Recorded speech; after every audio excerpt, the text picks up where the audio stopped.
তোমাদের সকলকে স্বাগত জানাই টিনস বাড়ি অরুণিমা চ্যানেলে। আশা করি সবাই তোমরা ভালো আছো, সুস্থ আছো। আজকে ক্লাস 9-এর চ্যাপ্টার 5-এর পার্ট 3 নিয়ে আলোচনা করব। আজকের যে আলোচ্য বিষয় সেটা হলো এই যে একক জীব স্তরের, এই একক জীব স্তরের মধ্যে যে নির্ভরশীলতা রয়েছে আর্দ্রতা এবং তাপমাত্রার উপর, এই দুটো বিষয় নিয়েই আজকে আলোচনা করব।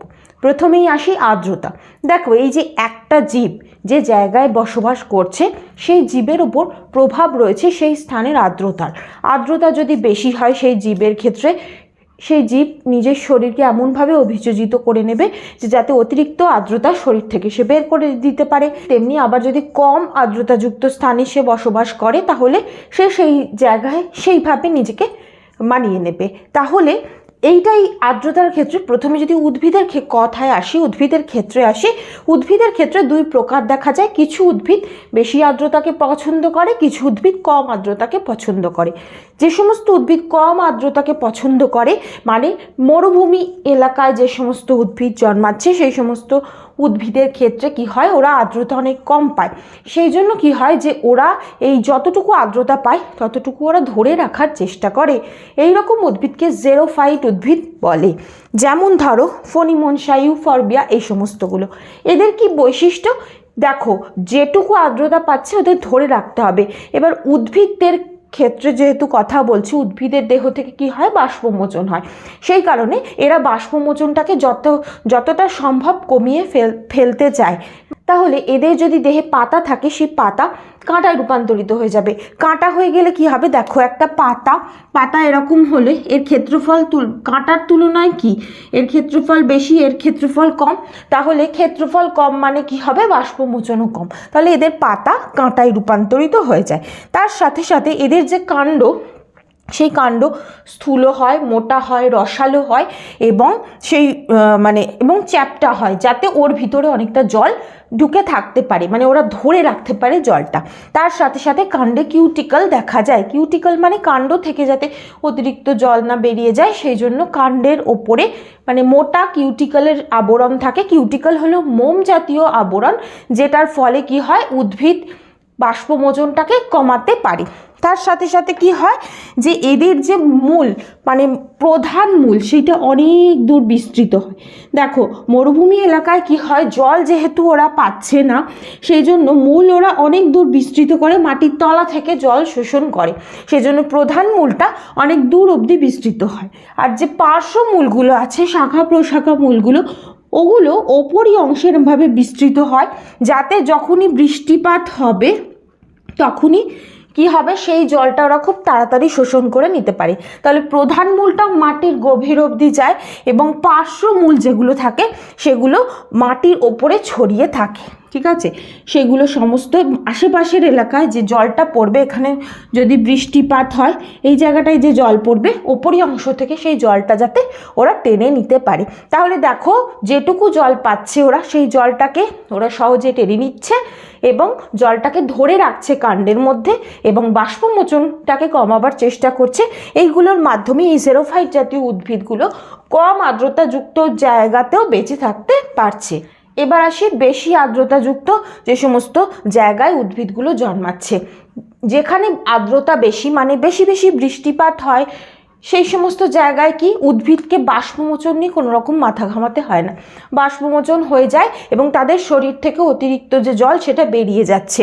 সেই কারণে কি হয়, পাতাতে একদম কিউটিকল থাকে না, কাণ্ড সরু হয়, কারণ কাণ্ডে জল শোষণ করে রাখবার ব্যাপার নেই, জলকে স্টোর করবার ব্যাপার নেই। তার সাথে সাথে এই কিছু মানে এই যে সমস্ত উদ্ভিদগুলো তোমার এই সহজে জলটাকে গ্রহণ করে নেয়, যেমন ধরো অর্কিড কি হয়, একটা ধরো অন্য গাছের উপর জন্মায়, সরাসরি মাটিতে জন্মায় না, অন্য গাছের উপর জন্মায়। এবার অন্য গাছ থেকে ও যখন মানে অন্য গাছের ওপর যখন জন্মায়, ও বাতাস থেকে কি করে, এই যে জলীয় বাষ্প গ্রহণ করে। বাতাস থেকে যখন জলীয় বাষ্প গ্রহণ করে তার জন্য ওদের একটা মূলের বিশেষ গঠন আছে, যেটা কি বলে হলো ভেলামিন। ভেলামিন হলো একটা স্পঞ্জের মতো গঠন, যাতে ওই মূলের সাহায্যে ওরা বাতাসের জলীয় বাষ্পকে সহজে টেনে নেয়। সেই কারণে অর্কিড কি করে, বাতাসের জলীয় জলীয় বাষ্পকে টেনে নিচ্ছে এই যে ভেলামেনের সাহায্যে। এটাও কিন্তু একটা এদের পদ্ধতি, মানে বেশি আর্দ্রতাযুক্ত উদ্ভিদের ক্ষেত্রে এই বৈশিষ্ট্যগুলো দেখা যায়। উদাহরণ কি, যেমন ফার্ন, ফিলোডেন্ড্রন, মনস্টেরা, অর্কিড, পাম, স্পাইডার প্ল্যান্ট, এই সমস্ত উদ্ভিদগুলোর ক্ষেত্রে জল বেশি বেশি লাগে। এই সমস্ত উদ্ভিদগুলো বেশি আর্দ্রতাযুক্ত জায়গায় জন্মাচ্ছে। তার মানে এরা যেহেতু বেশি জল পাচ্ছে, তাই এরা বাষ্পমোচন রোধ করা নিয়ে কোনো রকম এদের ব্যাপার নেই। এরা অতিরিক্ত যে জল সেটাকে যাতে শরীর থেকে বার হয়ে যায় সেটার দিকেই চেষ্টা করে। এদের কাণ্ড সরু এবং এদের যে পাতা সেটা কিউটিক্যাল বিহীন, যাতে বেশি বেশি যে জল সেটা শরীর থেকে বেরিয়ে যায়। এবার এই যে আর্দ্রতা, এটা প্রাণীদের ওপর কিভাবে প্রভাব বিস্তার করে। একটা জিনিস দেখবে যে বাড়িতে অনেক সময় মায়েরা বলে থাকেন যে বর্ষাকালে বেশি পরিমাণ চাল ডাল ঘরে এনে না রাখতে, তাহলে কি হয়ে যায়, সেগুলোতে পোকা ধরে যায়। ঠিক তেমনি আটা ময়দা, বেসন, এই সমস্তগুলোতে হয়ে যায়, বা আনা হলেও আমরা সেগুলোকে ভালোভাবে স্টোর করার চেষ্টা করি যাতে তাতে পোকা না হয়। এই যে আটা, ময়দা, বেসন, এগুলোতে যে পোকা হয় সেই পোকাটার নাম হলো ট্রাইবোলিয়াম। এই যে ট্রাইবোলিয়াম নামক পোকাটা কি হয়, যখন বাতাসের আর্দ্রতা বেড়ে যাচ্ছে তখন এদের যে জনন হার সেটা বেড়ে যায়, সেজন্য এরা নিজেদের সংখ্যা বৃদ্ধি করে। একইভাবে চালের মধ্যেও হচ্ছে। একইভাবে খেয়াল করবে অনেক সময় লাইব্রেরি থেকে আমরা যখন বই তুলি, সেই বইয়ের মধ্যে অনেক সময় ছোট ছোট সাদা সাদা পোকা দেখা যায় অ্যাশ কালারের, সেগুলোকে বলে হলো সিলভার ফিশ। এই যে পোকা, বই পোকা বা সিলভার ফিশ, এগুলো কিন্তু যদি শুকনো জায়গায় হয়, মানে যে জায়গায় আর্দ্রতা বেশ কম সেই জায়গায় কিন্তু এই বই পোকা হয় না। আমাদের দেশে বেশি হয়, কারণ আমাদের দেশের আর্দ্রতা অনেকটা বেশি। এবার কি হয়, এই যে বই পোকাগুলো, এগুলো 40 থেকে 90% যখন আপেক্ষিক তাপমাত্রা হয় তখনই এরা নিজেদের সংখ্যা বৃদ্ধি করতে পারে। এবার ধরো এই যে পোকাগুলো যখন ডিম পাড়ছে, সেখান থেকে এদের যে নিম্ফ তৈরি হচ্ছে, মানে ছোট ছোট লার্ভা টাইপের তৈরি হচ্ছে, সেগুলো বড় হওয়ার জন্য আর্দ্রতা প্রয়োজন। এবার আর্দ্রতা যদি মোটামুটি 80% 70%-এর কম হয়ে যায়, বাতাসের আর্দ্রতা, তখন কিন্তু পোকাগুলো, মানে এই যে লার্ভাগুলো, এগুলো মারা যায়। অর্থাৎ সেই জন্য কি বলা হচ্ছে যে আর্দ্রতার উপর নির্ভর করেও অনেকগুলো প্রাণী তাদের দেহে বিভিন্নভাবে অভিযোজন হচ্ছে এবং তারা সেটার উপর নির্ভর করে তাদের জনন, তাদের সংখ্যা বৃদ্ধি, এগুলো সব হচ্ছে। এখন আসে এই যে তাপমাত্রার উপর নির্ভর করে উদ্ভিদরা কয় প্রকার হচ্ছে, কি কি রকম হচ্ছে।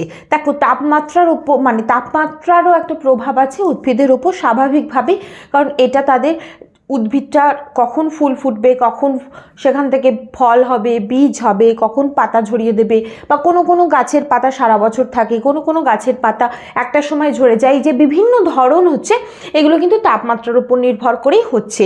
প্রধানত আমরা 4টে ভাগে ভাগ করতে পারি, মেগাথার্ম, মেসোথার্ম, আর মাইক্রোথার্ম, হেকিস্টোথার্ম। এই যে থার্ম কথার অর্থ হলো যে মানে টেম্পারেচার, ঠিক আছে। তাহলে এখানে মেগাথার্ম মানে এই সমস্ত উদ্ভিদরা খুব উচ্চ তাপমাত্রাতে এরা বসবাস করছে, মানে থাকছে, এবং সেখানে এদের বৃদ্ধি ঘটছে। যেমন জেরোফাইট সমস্ত উদ্ভিদগুলো মরুভূমি অঞ্চলে যেগুলো দেখা যাচ্ছে তারা এর মধ্যে পড়ছে। এদের কি কি বৈশিষ্ট্য, এদের ক্ষেত্রে দেহে বাষ্পমোচন অনেক বেশি হয়, এদের যে মূল তন্ত্র সেটা সুদীর্ঘ হয়, এদের যে কাণ্ড সেটা রসালো হয়, এবং পাতাও রসালো হচ্ছে। পাতা অনেক সময় কাঁটায় রূপান্তরিত, যেগুলো আগে বললাম সেই জিনিসগুলো এই জায়গাটায় রিপিট হবে। মেগাথার্ম মানে অনেকটা বেশি টেম্পারেচারে যারা বাড়ছে। মরুভূমি এলাকায় আছে, তার সাথে যে টেম্পারেট যে ফরেস্ট, সেই সমস্ত জায়গায় এগুলো দেখা যায়। নিরক্ষীয় অঞ্চলে, যে সমস্ত নিরক্ষরেখার আশেপাশে যে অঞ্চলে, সেখানে তাপমাত্রা প্রচণ্ড হওয়ার কারণে সেখানে মেগাথার্ম এই যে উদ্ভিদগুলো দেখা যাচ্ছে। দ্বিতীয় হলো মেসোথার্ম। এটা হলো মেসো কথাটার অর্থ হলো মাঝামাঝি। এরা খুব পরিবর্তিতভাবে, মানে উচ্চ তাপমাত্রা এবং নিম্ন তাপমাত্রা দুটোতেই বাড়ে, দুটোতেই এরা টিকে যাচ্ছে, তাদেরকে মেসোথার্ম বলছে। যেমন উদাহরণ হলো ডেসিডিউয়াস রেন ফরেস্ট। এটা কি বলবো, ধরো যে সমস্ত উদ্ভিদগুলো শীতকালে, মানে এদের পাতা একটু মোটা হয়, চওড়া হয়, এবং এরা শীত পড়ার আগে সমস্ত পাতা ঝরিয়ে দেয়, আবার বসন্তে পাতা ফিরে আসে, সেই সমস্ত উদ্ভিদের কথা বলা হচ্ছে। এরা প্রধানত ফুল দিচ্ছে এবং বীজ উৎপন্ন করছে, সেই বীজ থেকে পরবর্তী সিজনে আবার নতুন উদ্ভিদ হচ্ছে। প্রধানত কানাডা, তারপর ইউএসএ, চীন, এই সমস্ত জায়গায় যে সমস্ত উদ্ভিদগুলো দেখা যায় যেগুলো ফল টাইমে সমস্ত পাতা ঝরিয়ে দেয় আবার নতুন করে গজিয়ে ওঠে স্প্রিং টাইমে, সেইগুলোর কথা বলা হচ্ছে। তারপর হলো মাইক্রোথার্মস, নামটা থেকে বুঝতে পারছো, মাইক্রো মানে এদের টেম্পারেচার খুব কম মানে তাপমাত্রায় এরা জন্মাচ্ছে, খুব কম তাপমাত্রায় এরা বেড়ে উঠছে। যেমন কনিফেরাস উদ্ভিদ মানে যে সমস্ত পাতাগুলো, যে সমস্ত উদ্ভিদের পাতাগুলো এরকম কোণের মতো, যেমন পাইন গাছ দেখবে আমাদের এই দার্জিলিং, এই সমস্ত মিরিক, এই সমস্ত দিকে গেলে যে সমস্ত আমরা উদ্ভিদ দেখতে পাই, যে সমস্ত উদ্ভিদের পাতাগুলোর কোণের মতো, যেগুলোতে বরফ বেশিক্ষণ আটকে থাকে না, ঝরে পড়ে, সেগুলোর কথা। প্রধানত কোথায় কোথায় দেখা যায়? রাশিয়া, নরওয়ে, ফিনল্যান্ড, এই সমস্ত জায়গায় এই জাতীয় উদ্ভিদ দেখা যাচ্ছে। তারপর হলো হেকিস্টোথার্ম, এরা খুব কম তাপমাত্রায় জন্মাচ্ছে, খুবই মানে এ কম, এ তার থেকেও কম। এদের দেহ খর্ব হয়, ছোট ছোট হয়, বীজের সুপ্তাবস্থা দীর্ঘ। এরা মানে এই সমস্ত বীজগুলো অনেক দিন অবধি অপেক্ষা করে জার্মিনেশনের জন্য।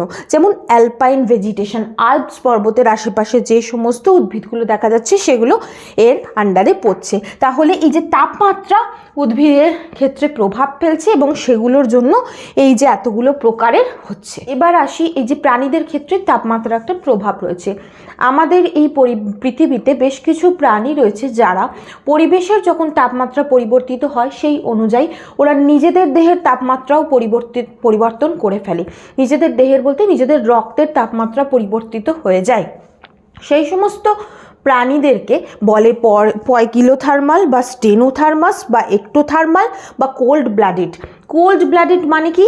এদের রক্ত ঠান্ডা এটা নয়, যখন ধরো শীতকাল আসে, মানে প্রকৃতির টেম্পারেচার কমে যায়, মানে পরিবেশের তাপমাত্রা কমে যায়, তখন এদের দেহের তাপমাত্রাও কমে যায়, এদের রক্তের তাপমাত্রাও কমে যায়, সেই জন্য এদের কোল্ড ব্লাডেড বলে। বা এক্টোথার্মাল, একটু কথার অর্থ হলো বাহ্যিক, মানে এদের দেহের তাপমাত্রা বাহ্যিক পরিবেশের ওপর নির্ভর করছে।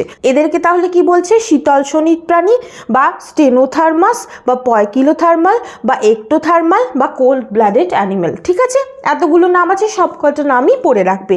যেমন ধরো দেখবে শীতকালে আমরা খুব একটা সাপ দেখতে পাই না, সরীসৃপদের দেখতে পাই না।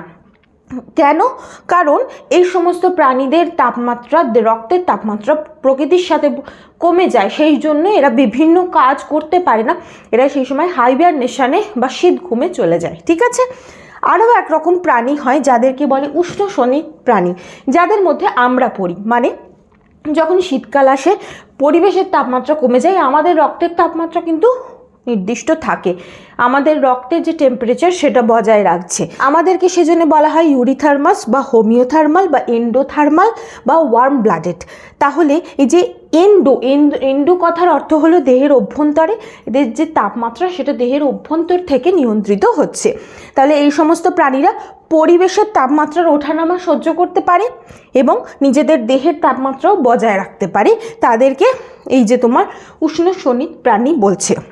যেমন মানুষ, পাখি, এরা এদের মধ্যে পড়ছে। এবার এই যে উষ্ণ শোণিত প্রাণীরা যে পদ্ধতিতে নিজেদের দেহের তাপমাত্রাকে বজায় রাখছে সেটাকে হোমিওস্ট্যাসিস বলে। কি বলছে? হোমিওস্ট্যাসিস মানে হলো, হোমিও কথার অর্থ হলো দেহের তাপমাত্রা এবং স্ট্যাসিস মানে হলো সেটা নিয়ন্ত্রণ করছে।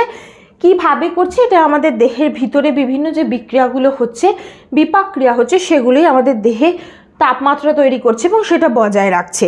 এই যে তাপমাত্রার উপর নির্ভর করে প্রাণীরাও দুই ভাগে ভাগ হয়ে যাচ্ছে। তাহলে বুঝতে পেরেছো, তাপমাত্রা, আর্দ্রতা, সূর্যালোকের সমস্তগুলোর কিন্তু যে কোনো জীব হোক, সেটা উদ্ভিদ বা প্রাণী, এগুলোর উপর প্রভাব আছে। আশা করি তোমরা বুঝতে পেরেছো। আজ এই পর্যন্তই। কোনো প্রশ্ন থাকলে কমেন্ট করো, আর তোমরা এই ভিডিওটাকে লাইক করো, বেশি বেশি করে শেয়ার করে দিয়ে সাবস্ক্রাইব করো। Thank you.